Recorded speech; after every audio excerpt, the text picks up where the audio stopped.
কালো রং নিয়েছি, দিয়ে কানটা আগে বানাবো, এটাই করছি আমি এখন।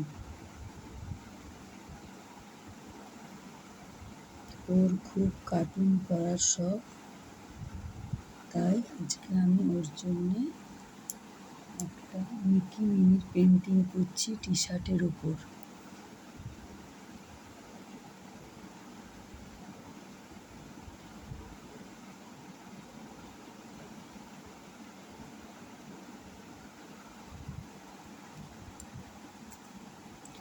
অন্য কাজ করার জন্যে সময় বেশি পাইনি, তাই আজকে রাতের মধ্যেই এই কাজটা আমাকে করে দিতে হবে।